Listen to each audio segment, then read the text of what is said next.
Okay, hello. I'd like to welcome everyone to our program. Let's talk about oncology and hematology, diseases related to anxiety. Brought to you by the Libraries Just for the Health of It literacy program to improve community health through better health literacy and Astera Cancer Care.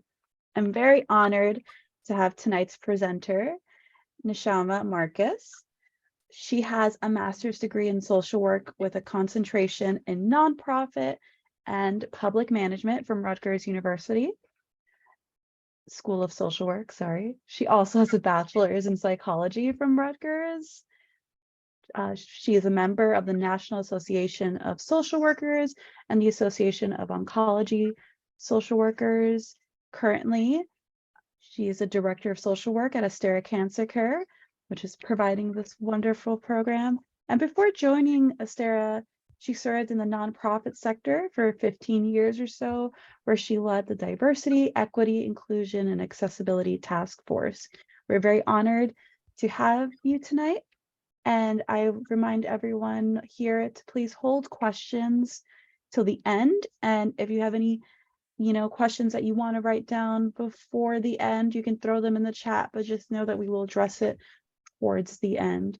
And without further ado, Shama. Thank you. I'm just going to share my screen. You tell me if you see everything that you're supposed to be seeing. Okay. Perfect. Yes. Okay, so today's topic is oncology and hematology, disease-related anxiety. I just wanted to take a moment to thank the East Brunswick Public Library for having me and for allowing us to be part of this wonderful series. So that's me, that's my glamour shot. So today we're going to be talking about what is anxiety, what are some common symptoms of anxiety, how to notice how anxiety presents in your body, how to identify what I consider to be like normal triggers for anxiety, and what's considered disease-related anxiety, how to notice the cycle, what I consider to be like typical, like maladaptive or negative responses to anxiety. We'll learn some new tips and tricks for how to cope with anxiety, specifically disease-related. And then we'll have a Q&A at the end. So the first thing we're going to talk about today is what is anxiety. People ask me all the time, do I have anxiety? Anxiety is feelings of nervousness, panic, fear, that I consider to be like intense or excessive. Like most people have anxiety. Anxiety is considered normal. It's meant to protect us from what we consider to be perceived danger or threat, and we'll get to what perceived means later. But it is considered excessive when you have it on an ongoing basis. Typical anxiety can be normal and expected in some situations, like meeting somebody for the first time, like going on a first date, or public speaking, and it could be experiencing a pandemic. Those are examples of normal anxiety and what should be expected. According to the Diagnostic and Statistical Manual, anxiety is considered excessive worry. It occurs more days than not, and it lasts for at least 6 months. So now we're talking about like generalized anxiety. If you have generalized anxiety, which is a disorder. People with generalized anxiety typically worry about a lot of different things. So it's not just one aspect of their life, but it usually spans various aspects of their life. It can include work and work performance. It can include, small things like weather or transportation or commute. It can include big things like health or financial issues. Anxiety is usually measured in 4 ways. It's measured by frequency, so how often you have it, intensity, how going from 0 to 10 in a short amount of time, duration, how long it typically lasts for, and the most important is how it impacts your day-to-day functioning. So just to back up for a second, almost 1 in 5 people in the US experience anxiety. So this is quite common. Symptoms of anxiety fall into 3 different buckets. So you have physical symptoms of anxiety, you have physiological symptoms, and you have behavioral symptoms. Some common physical symptoms of anxiety include like a rapid heartbeat, like feeling that sense of heart palpitations. Some people have shortness of breath. Some people experience like dizziness or sweating. It could look like a headache. Some people have dry mouth. For some folks, it could look like gastrointestinal, like stomach pains or nausea or diarrhea. For some folks, it could be muscle tension. And for some people, it could look like sleep disturbances, where either you're sleeping too much or sleeping too little. Some people are up all night with anxiety. Oftentimes, anxiety happens or starts mostly at night. Your mind starts wandering. And for some people, it's changing in eating patterns, either excessive appetite or complete loss of appetite. Physiological symptoms can be that uncontrollable feeling or, of worry or fear. It can look like irritability. A lot of times patients will come in feeling irritable or agitated, which really is anxiety. It can look like impatience. Oftentimes patients will say that they feel on edge or restless or that they can't relax. For some people, it could be that physical exhaustion, like feeling like major fatigue. It could look like nightmares or having crisp thoughts or dreams. And for other folks, it can have an impact on their memory or their ability to recall. Like if you're feeling anxious, you're having difficulty keeping track of what's happening. In terms of behavioral symptoms of anxiety, patients will tell me that they might avoid people or places or things. So that can look like canceling appointments, or it can look like avoiding phone calls from your providers. It can look like phobia. It can look like distress, like that panic look. Some patients have like obsessive or compulsive behavior, like constantly calling the office or constantly checking labs, like on the patient portal. For some people, it could be avoiding making decisions. So sometimes patients will say to me, I'm not sure if I want to get a treatment or not, right? So by not making that decision, you're actually making the decision to not do treatment, right? For some folks, it can be what I call mind reading, or anticipating things that haven't yet happened.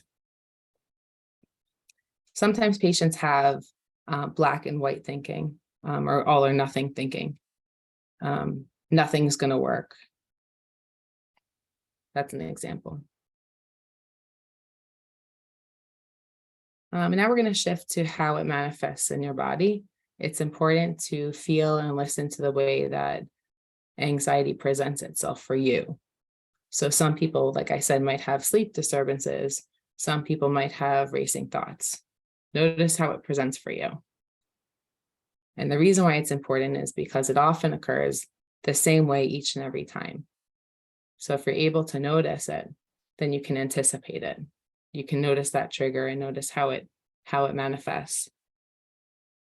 Then you can identify it, right? Because once you identify it, then you can implement your coping strategy to help regulate and bring yourself back. Here are some what I consider to be common triggers or typical triggers, non-disease related. So some typical triggers of anxiety can be medical issues.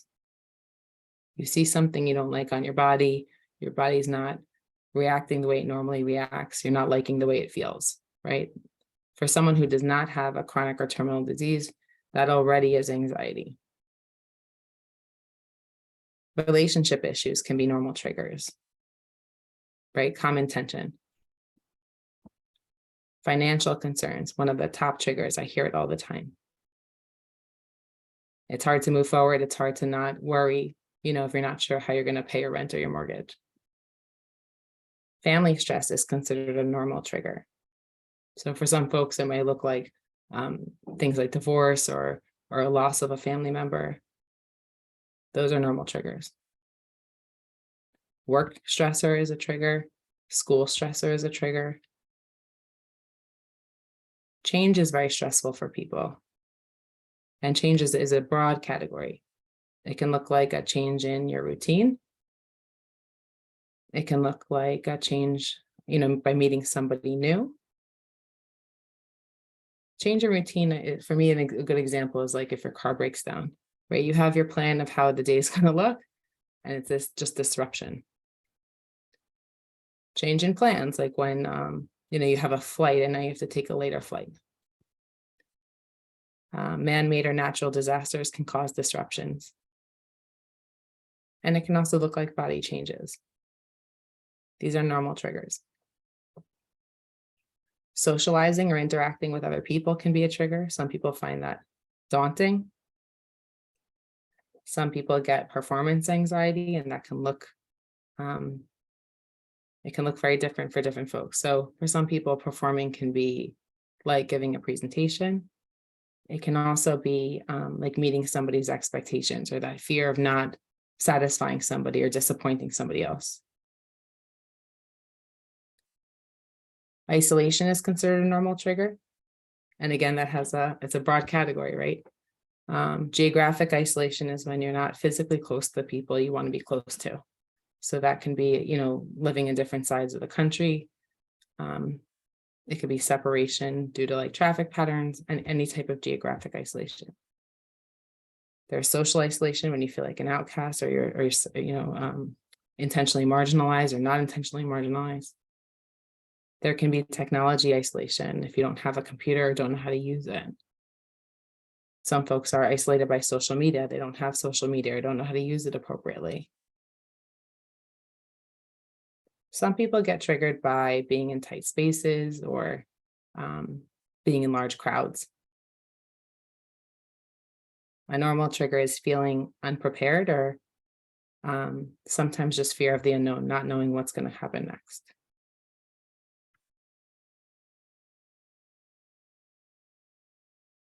Okay, so now I'm going to add on disease-related triggers. So we're going to keep our list on the left-hand side. We just had it. Those are normal triggers. So now we're going to add components that make it disease-related. If you're somebody who already has anxiety related to medical issues, and now you add on a diagnosis or you add on appointments, right, that can cause inflated triggers or anxiety. If you've already had a strained relationship and now you're adding disease to it, it causes additional strain. If you typically have anxiety about finances, and now you have to add on like disease-related copays, or maybe somebody has to take off of work, or maybe there's loss of income. If there's family stress already, and now you're adding on like changes in dynamics or fear of loss, right? Either a person or fear of functional loss. If you're typically somebody who has stress about work or school, and now you add on the pressure to go to work or retire. Sorry, I'm just going to grab a glass of water. Pardon me for 1 second.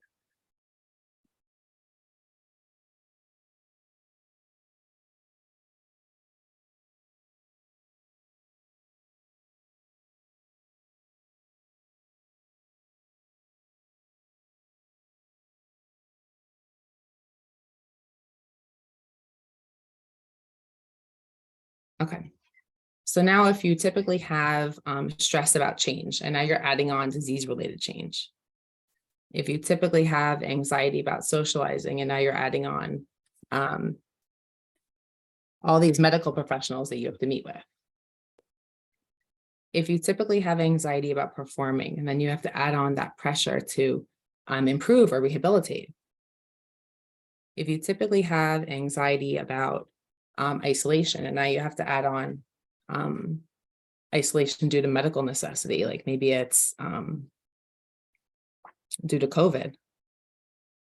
If you typically have anxiety from being in tight spaces, now you have to add on going into the office, and you have to add on the transportation and going into elevators, or now you have to go into hospitals that have large crowds. If you typically have anxiety about making regular decisions, now you have to add on healthcare decision. If you typically don't like feeling unprepared, and now you have to add on the variability of treatments and side effects and conditions, it's a lot. If you typically have a fear of the unknown, and you're not sure what next week is going to look like, or what next month is going to look like, or what next year is going to look like, it can be very triggering.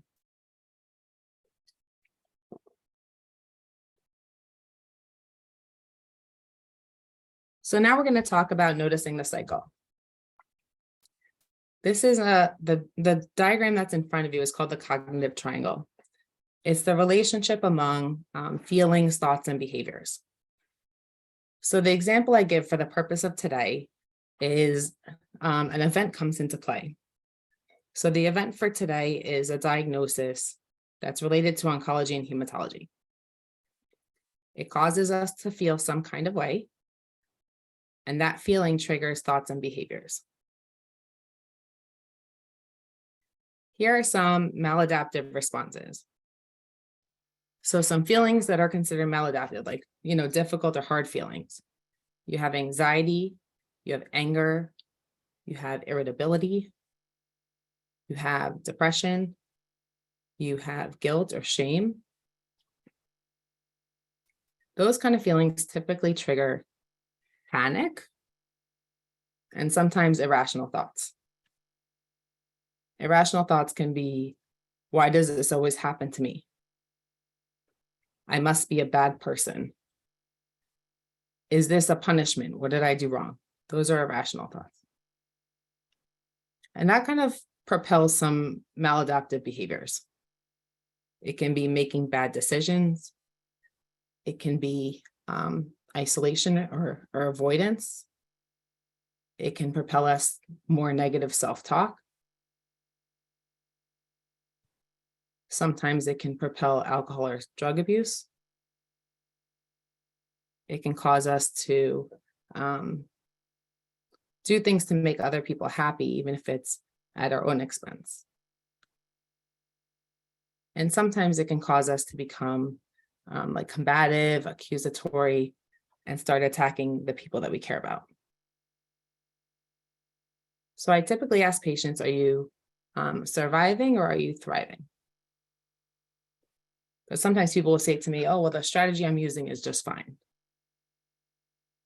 Great. So you're thriving. If you're not thriving, let's talk about some tips and tricks to help get you there. So the first tip and trick is to notice your stuff. And we'll get into each one, I promise. The second tip and trick is to change your relationship with anxiety.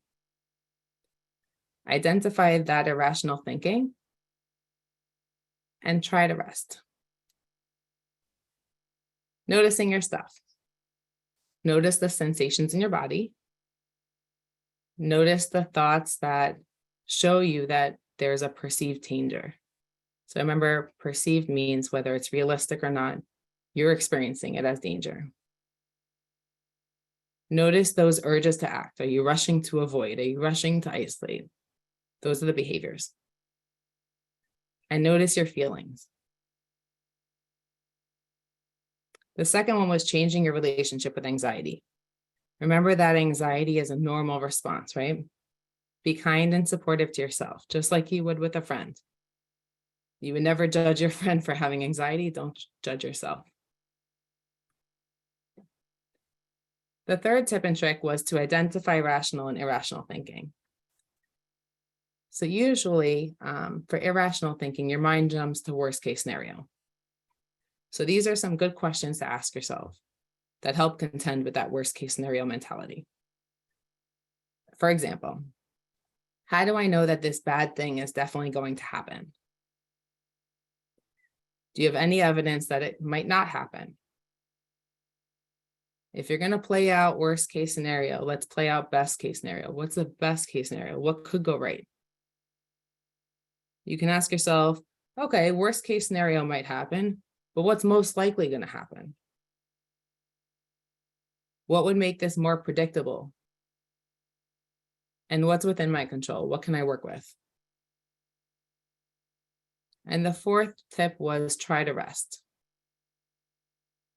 You can do relaxing exercises, which we'll practice together for a few minutes.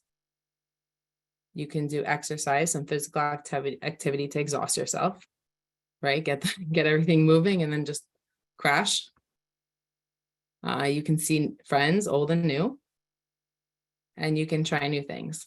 Some people say to me, well, I've tried everything I usually do that calms me down. I've tried to read. I've tried to watch movies. Okay, try something new. What used to work in the past might not work anymore. Okay, so now we're going to do some breathing together. This one's called 5-2-5. We breathe in for 5, we hold in for 2, and we exhale for 5. We're going to do it a few times together.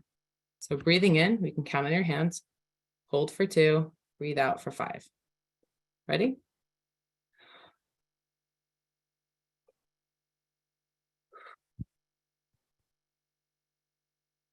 One more time.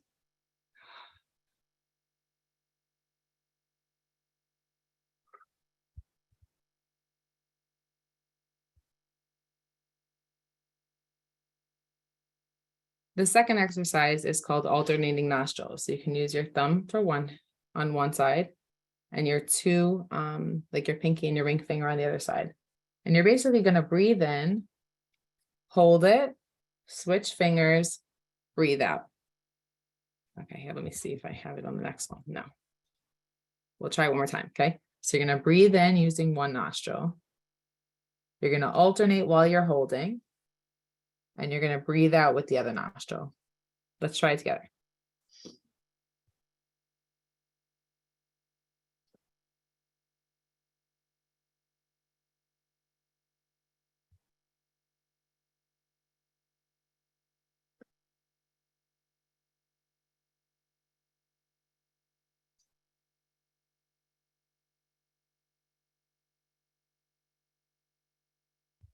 Great.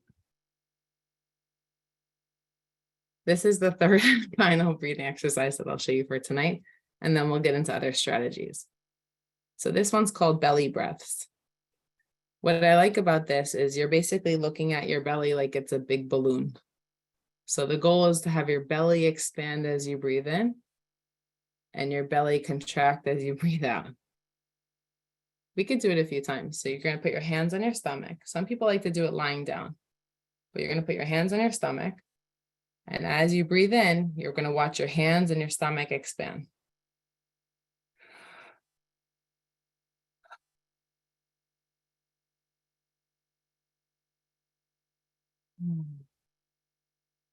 Last one.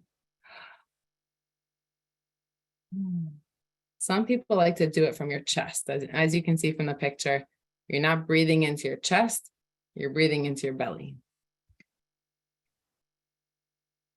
That's a good example. I like to show kids. I think it's helpful. Okay, so now we're going to do an activity together. You can breathe. I lied. This was actually the last one. You can breathe in with the triangle and breathe out as the triangle collapses.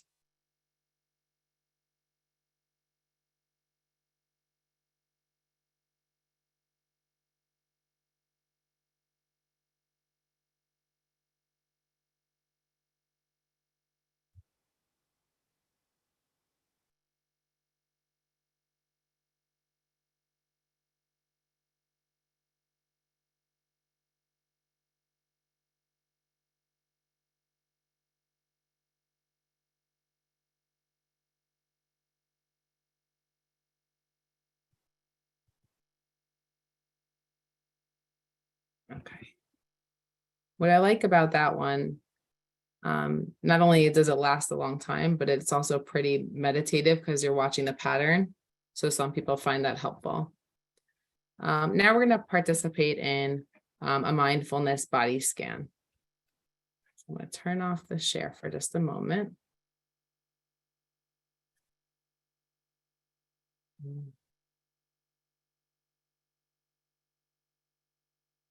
And I'm going to ask you to, if you're able to sit comfortably in your chair.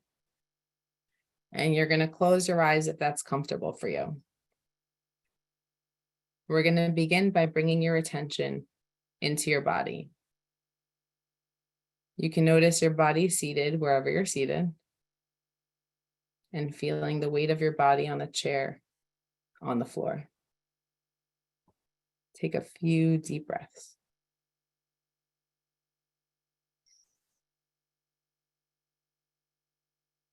As you take a deep breath, bring in more oxygen, enlivening the body. And as you exhale, have a sense of relaxing more deeply. If you notice any uncomfortable sensations, you're going to focus your attention on them. Breathe into them and see what happens. Visualize the tension leaving your body through your breath and evaporating into the air. You may notice if there's a tightness, pain, or pressure. You're going to continue to breathe into that. This can help you release your tension in your body now and also be more aware of it in the future so you can release it then too. Breathe in and breathe out. You can notice your feet on the floor. Notice the sensations of your feet touching the floor. The weight, the pressure, maybe vibration or heat. You can notice your legs against the chair, pressure, pulsing, maybe heaviness or lightness. Notice your back against the chair. Take a deep breath.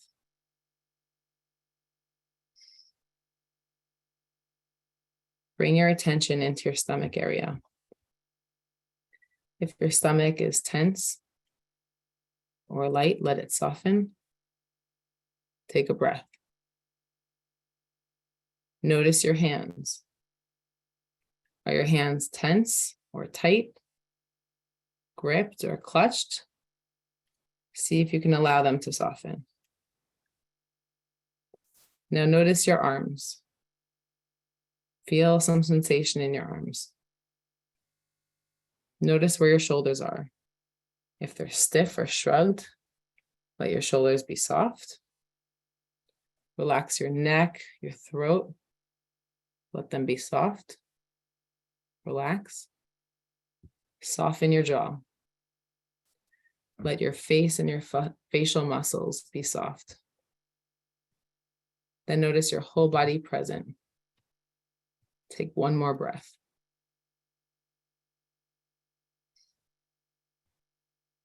Be aware of your whole body as best you can. Take a breath. And then when you're ready, we'll reconvene together.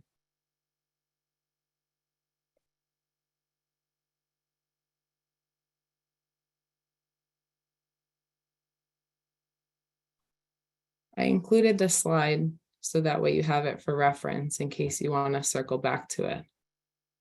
The intention is to take a few moments of noticing sensations in your body, how to imagine the tension decrease with each breath, releasing your focus to specific areas of your body, and moving on to the next part.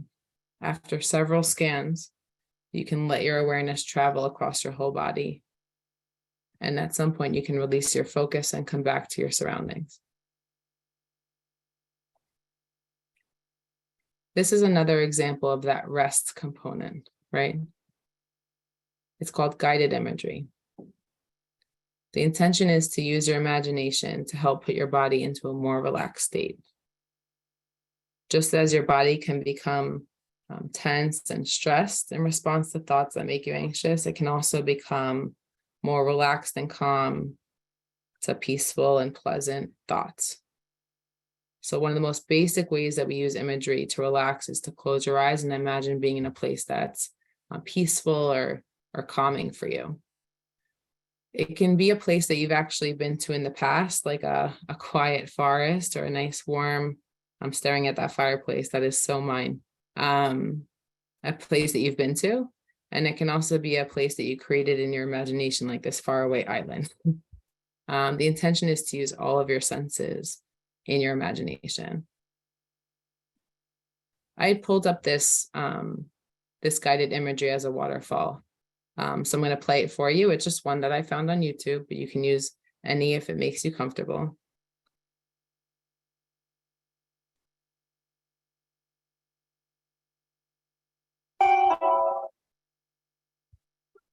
You're standing near a waterfall that's cascading down the mountainside.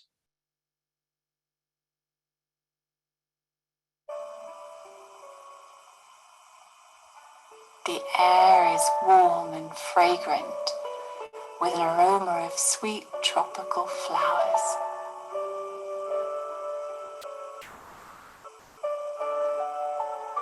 There's the sound of exotic birds. A lush green surrounds you.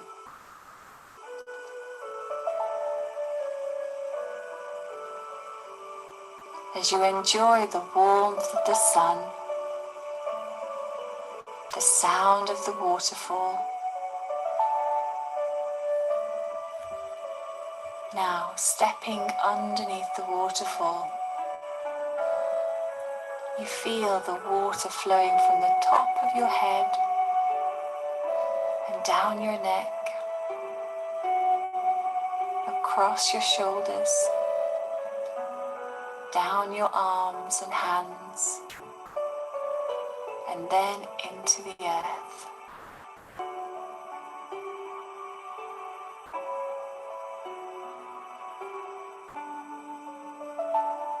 You experience the water washing away all the tension from your body and your mind.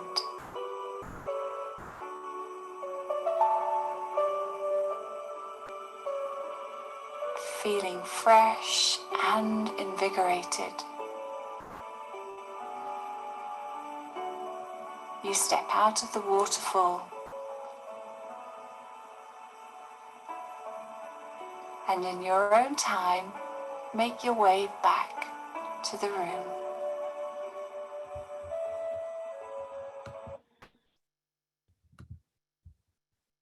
So just to recap, we talked about what anxiety is.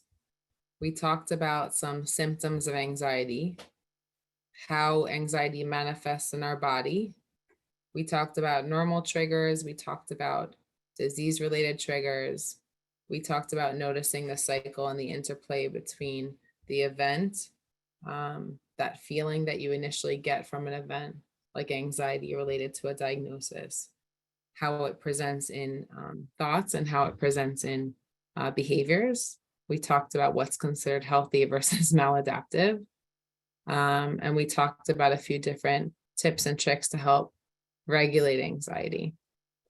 So I'm going to stop sharing and we're going to talk openly. So we're going to open it up for questions. I did see a few come in as we go, but I'm going to let the moderator facilitate that part. Okay, hello. You're saying that you see questions? I saw them come in at the beginning, but now I don't see them. Yeah, I don't know what happened or where they went. I 100% believe you. I do invite anyone who put out those questions to please retype them in the chat. I apologize. Anyone who has not asked questions and who has questions now, please feel free. All right, Jasmine has a question. Jasmine, you go ahead and type that question into the chat. And anyone else? Now is the time.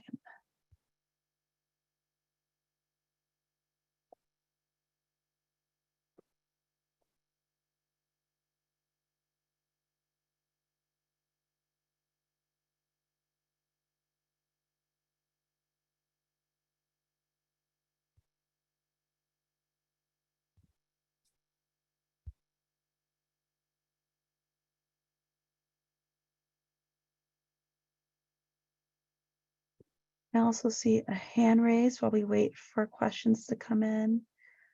All right, so we have our first question. Is it normal for patients to be stressed and anxious even several years after completing treatment? Good. That's a great question. So the easy answer is yes, that's considered normal.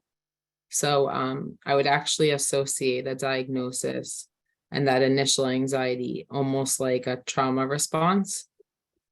So for people who have gone through traumatic experiences, seeing a person, seeing things or situations reminds them of the trauma. Things as small as scheduling a doctor's appointment can be triggering, just the same way as somebody seeing like a perpetrator of violence. So the easy answer is yes, it's very normal. So the question really is what's the follow-up and what do you do about it to help yourself regulate so that it doesn't happen, years and years and years and years later.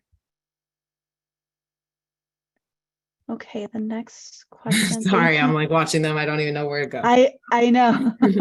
I'm excited that everyone's excited to yes, I'm so happy there's so many questions. So thank you, Christine. All right, Lisa asked, what tips can you give if you feel there has not been a trigger to the anxiety? It's a good question, but the easy answer is that there's always a trigger to the anxiety. So something's making you feel anxious. It might be that you haven't identified your trigger yet. Christine, because you might think to yourself, and I use the example as before, you might think to yourself, well, it's just scheduling appointments. So that's not really anything like exciting or traumatic or stressful happening. How can that make me feel anxious? But yes, you can feel anxious. Okay, Jasmine says, I feel like I'm going insane just waiting for my surgery. Where would I go? So I'm going to address the first half of the question, then I'll address the second half. Waiting for your surgery can feel daunting. Because remember, you're putting in a few of those triggers that I put in, right? There's fear of the unknown, right? You're waiting, there's a loss of control. You're anticipating the future. Your mind's probably jumping to worst case scenario. So that's normal to have that feeling of like you're going insane. And there's nowhere to put that anxiety because you just have to wait, right? So the goal is to help yourself regulate. And a lot of that might be talking about best case scenario and middle case scenario, identifying irrational thought versus rational thought. It's normal to be scared. It's not normal to let it impact your day. And then where would you go? I'm not sure I understood that part. Jasmine said right now it's hard to cope with work, home, and kids, husband, everything. Is that normal? I'm going to say it again. The easy answer is I'm going to replace the word normal with common. Yes, it's common. If you find that it's impacting your ability to function and complete your typical tasks of daily living, then I would speak with a mental health professional. Hilda said, upset or irritated, can that be anxiety too? Yeah, we talked about irritability. That's a big one. Upset's another word for frustrated or sad. And irritability is just another way that anxiety presents. I don't want to say that it's automatically anxiety because you can be irritable and that can also look like depression. It can also look like other things. But irritability is a common linkage with anxiety. So Christine says, oops, it moved away. If there are any patients on here, I just wanting to let you know you are not alone. Thank you. Oh, I love that. So sweet. Thank you, love. Let's see, Ariana. Sometimes I just want to address that for 1 second. So yeah. These are activities to do when you're by yourself, right? But if you remember from that chart of different tips and tricks, one of them is engaging with other people, is socializing. Because oftentimes when you have anxiety or you're finding it debilitating, it can feel very isolating. And the last thing you should do is isolate. That was considered one of the like maladaptive behaviors. So notice your behavior. Notice what you're doing. Thank you. That was so sweet. Ariana says, sometimes in the middle of the night, I wake up at 4 a.m. with this anxiety. My heart starts beating so fast that I start throwing up. Then I can't go back to sleep. Then all day I can't focus during the whole day. Yeah, I hear that a lot. The insomnia is very real. The anxiety, often presents itself as gastrointestinal. So the throwing up, the reflux, the nausea, that's all common. You have to remind yourself that this is physical manifestations of a traumatic experience, and the goal is to help yourself manage how to cope with that traumatic response. It jumped away. I was trying to find it so I can make sure I answer the whole question. Oh, they're not going back to sleep after. So I think the goal is, oftentimes when people have insomnia, there's like associated anxiety on top of that of anticipating that you're not going to sleep. So it's like 10 o'clock, it's time to go to bed. You put your head down and all you can think is, am I going to sleep? Why am I not sleeping? It's now been 5 minutes. I tried to go to sleep at 10. It's not working, right? There's a lot of anxiety associated with sleeping. Sleep is one of those things where if you find that you're having tremendous difficulty, I don't discourage people from speaking with either a psychiatrist or their primary care about sleep supports.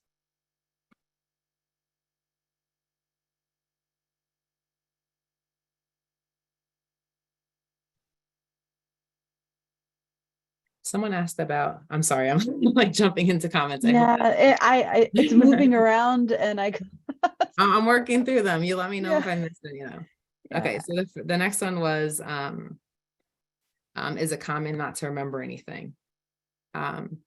Yes. So it's a tiered question because you can get, I'm not sure if this person has, is like going through like hematology or oncology, but for those who have gone through chemo, you can have like chemo brain, which causes,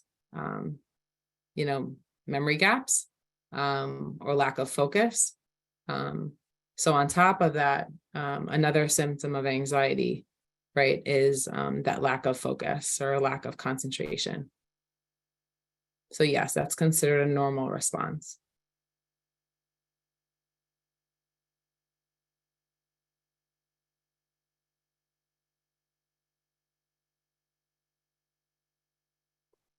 Somebody mentioned before, like the juggling, like it's not like just regular work-life balance. It's like work, life, and then the third pillar, which is medical, right? So being able to manage like the home, the kids, the work, and the medical stuff is challenging. I typically recommend that folks establish their network, like who is their care team. So who's your formal care team, like your providers, for me, it's social work staff. And then who's your informal care team? So who are the people that are there to help you? Are they friends? Are they neighbors? Are they family members? Are they coworkers? Who's on your team? So we got another question. Do you have any tips on how to combat gloom and doom, just waiting for the next shoe to drop and not feeling joy? It's a good question. Yes. So the doom and gloom, I'm not sure if you're talking about like a mood disorder or like depression because of the medical condition or pre-existing. The waiting for the next shoe to drop. So I'm going to jump back in. I know I had mentioned before kind of briefly about trauma-related responses. So when you've been through something that's traumatic, you expect the next worst thing to happen because the worst thing has already happened to you. So that feeling of waiting for the next shoe to drop is normal. The goal is to challenge that and say, when have things gone well for you? So like I'll use a car accident as an example, right? You can drive a million times, and the second you go through a car accident, you might develop that initial response of when's the next accident going to happen? So you have to challenge that, right? That you might have been in one car accident, but there's been thousands of times that you've driven where you haven't been in an accident. So you almost have to play that, the numbers game with yourself. When have things gone well for you? That should help with the next shoe to drop feeling. Jasmine asks, is the shakes normal for anxiety? Yeah, I wish I could go back to that slide. There was the slide with all the cartoon character that had all the physical symptoms and there was like that jittery feeling. Yes, that's physical manifestation of anxiety.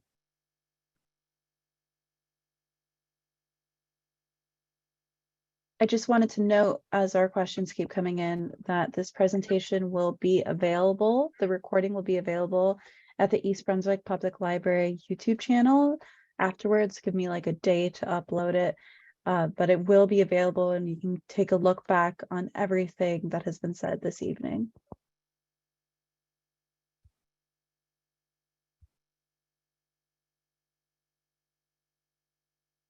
Okay, sometimes as a person who is genetically predisposed to getting, predisposed to getting more types of cancer, yes, I feel like I have to prepare in advance for the worst case scenario, for the worst and hope for the best. Is that a coping mechanism? Yeah, that's actually a healthy coping mechanism. So preparing for the worst is a good thing. You just have to remember that you're preparing for the worst. That's not something that you're expecting. So the same way that I would tell everyone to get a will, you don't draft a will just because you're expecting, to pass. You do a will because you prepare for worst, right? It's the same way, reason why people get life insurance. You're not hoping to pass, you're preparing for worse and you're planning for the best. Amelia, you're doing great.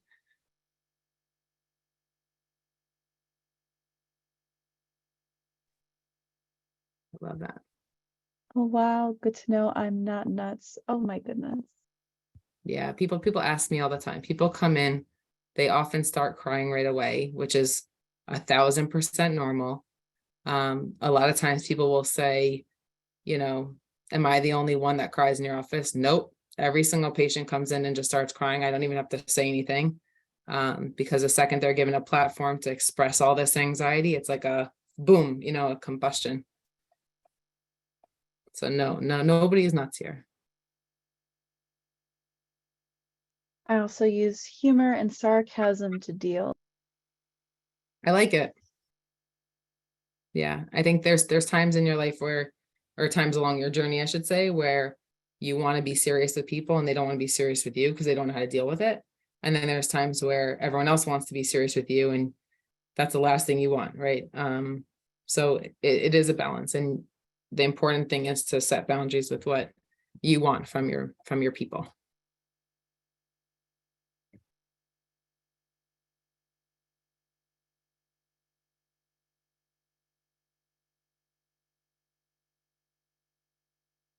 Oh, thank you, Christine.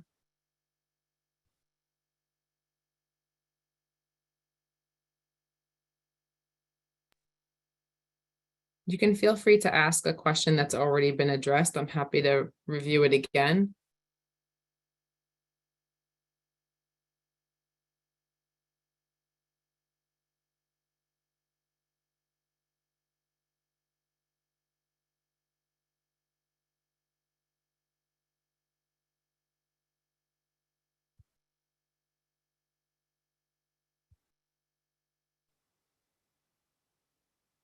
Okay. I mean, we had so many good questions, and I'm so happy that everyone has been able to engage, especially so many people who were feeling alone who are now know that they don't have to be. Let's see, Marcia said, how do you support a family member with disease-related anxiety? We're doing a whole next presentation on that one. Let me think about that. One sentence. I think listening is very important. Listen to their needs. Ask them how you can be helpful, and offer very specific options. So some people will say, tell me what you need, and the person might not know what they need. But if you say, do you need a ride on Mondays? I'm free on Mondays.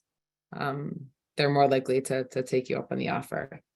It also depends. There's so many layers. It depends on how close you are with the family member. It depends on the age of the family member. There's so many factors. I do think it's important that tell them that you love them and that you're here for them.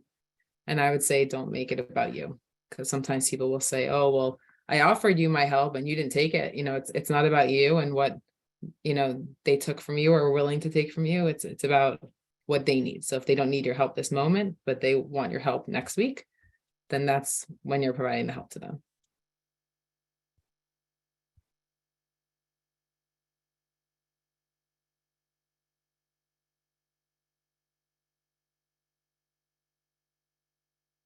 So some friends have said to tell them you are there for them and don't abandon them.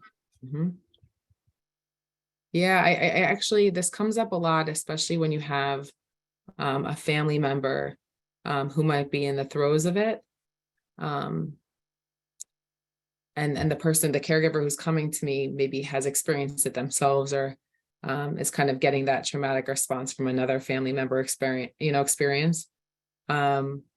So like I know someone who has a history of cancer who's caregiving for, somebody else, and they kind of check out because it's so triggering for them and that they're in and out of helping. And I totally get it. But not abandoning is also really important. Like know your own triggers, but also, make sure that the person knows that you're there for them and that you're going to show up. Just because I have some colleagues on, I can see their names. Thank you so much for joining. I very much appreciate you. As you can see, like from the slide of disease-related anxiety, it's very intensive working with patients who have illness and oncology-related disease. There's a lot to consider, right? It's not just that somebody's feeling a little bit of anxiety. It's all encompassing sometimes, and sometimes they're coming in with pre-existing anxiety already.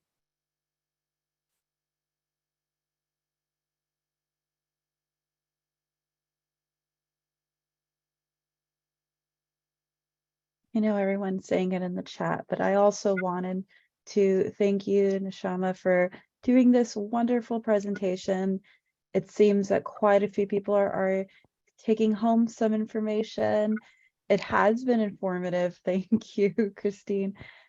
And just as we wrap up, I wanted to say thank you to you and to thank you to Astera Cancer Care for allowing this to be possible and working with East Brunswick Public Library.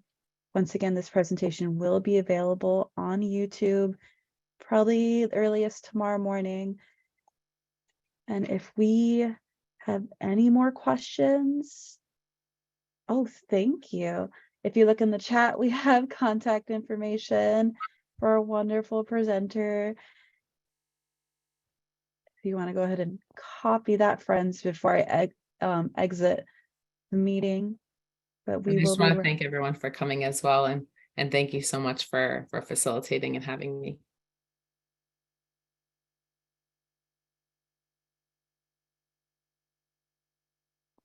Okay, I think with that, we will end our presentation, if that is all right with you.